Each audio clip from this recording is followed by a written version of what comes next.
Here is Lamar talking about the new Ravens offense that he is in the process of now learning. The new offense is smooth, more verbiage than usual. I like it. I'm loving it so far.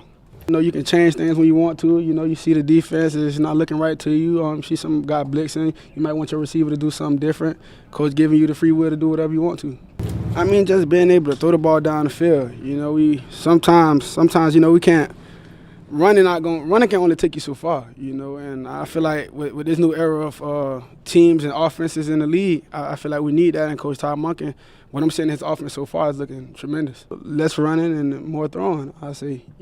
I hear a lot of noise about throwing and stuff like this, yards to achieve and stuff, but I'm not really worried about the yards as much. It's about us just winning. So that'll be all the winning category, if anything.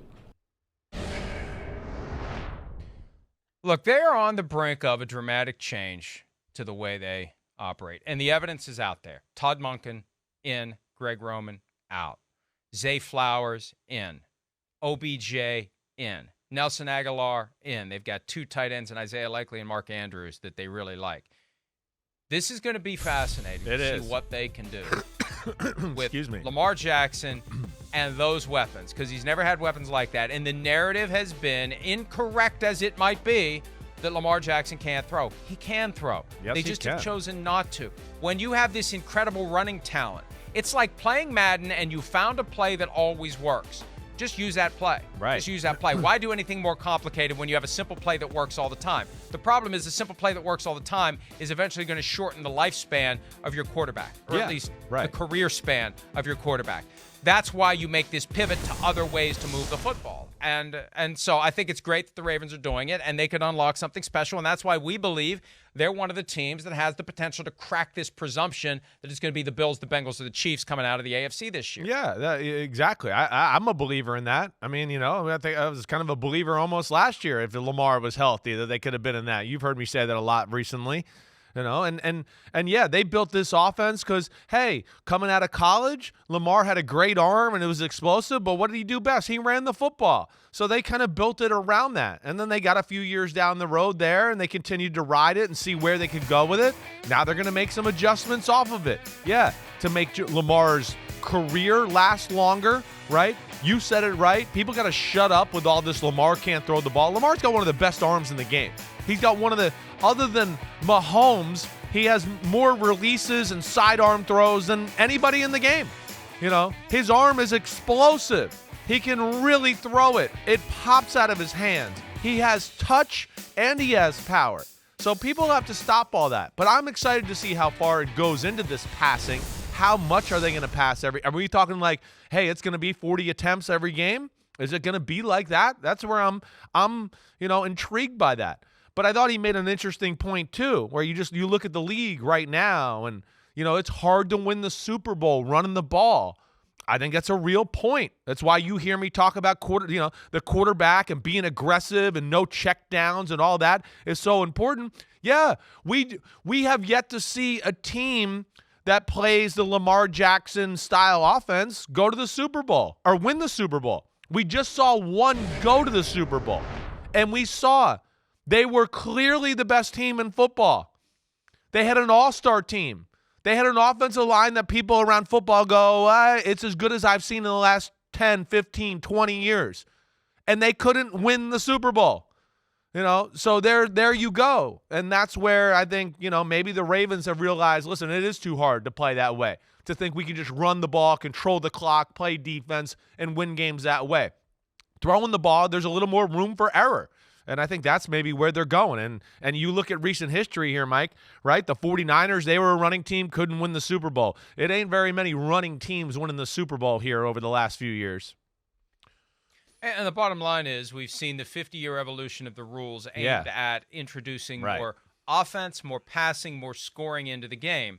So there's never been a time like now to run a passing offense. Your quarterback is in bubble wrap as a practical matter while he's in the pocket preparing to throw the ball. We've got the nothing the passer rules that apply because they want to keep the quarterbacks healthy, because they need the quarterbacks to play, because No one will watch the games on TV if the quarterbacks can't play. That's at the heart of all of this stuff that's been going on. The Thursday night flexing. They're only going to flex games out of Thursday night if the quarterbacks are injured or otherwise stink.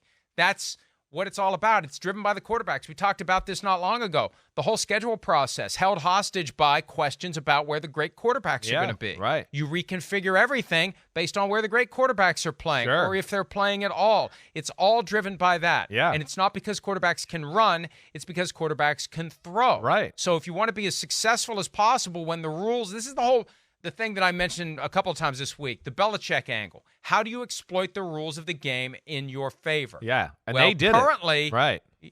Currently, you do it by passing the football. Right. You pass the football. You construct a passing offense because you can't manhandle the receivers like you once could. You can't manhandle the quarterback like you once could. And by the way, go ahead. They're looking the other way at all the holding that the offensive linemen are doing. There you go. The defensive linemen from hitting your quarterback. Exactly. And to your point there, I mean, New England was the first team that dove in and goes, wait, we're going to expose these rules. You know, they went from we're going to play defense and smash mouth football and Brady's going to throw the ball 20 times a game to what? You're going to change the rules? Okay, we're going to get in the shotgun and have 4 receivers out there. And we're going to throw it every play. It makes too much sense to do it. You know, so for all the things you said. So, I really am fascinated by what the Ravens could look like. I'm excited for Lamar Jackson. I hope he continues to dive into this offense. You know, he's got the talent around him and hopefully the offense around him for the first time in his career where he can shut the naysayers up a little bit. You know, the people of the world that keep saying he's a glorified running back and all of that. That's where, you know, I'm excited to see what he can bring to the table. And it certainly seems like he has the most firepower at receiver that he's ever had. Yeah, absolutely. And it's going to be great to see what the Ravens do this year. They are the best team. Are they the best team in the AFC North? It's called the Bengals are, you know, it's really close. I mean, as we saw, they were on the 1 yard line with Tyler Huntley about to go up 7 in the start of the fourth quarter. It's really close. No doubt about it.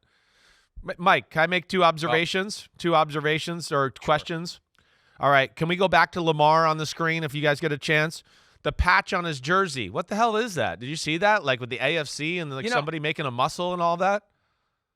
I noticed that the Ford ad is on there. That's something that's been available to teams and players since 2009. I don't know what the thing on the left side is. It's got a muscle with a football, looks like with like a steak. I mean, like almost like a kebab going through there. And then the AFC underneath it. Like, is that some like motivational thing or, you know, some mantra for the Ravens this year? I was intrigued by that.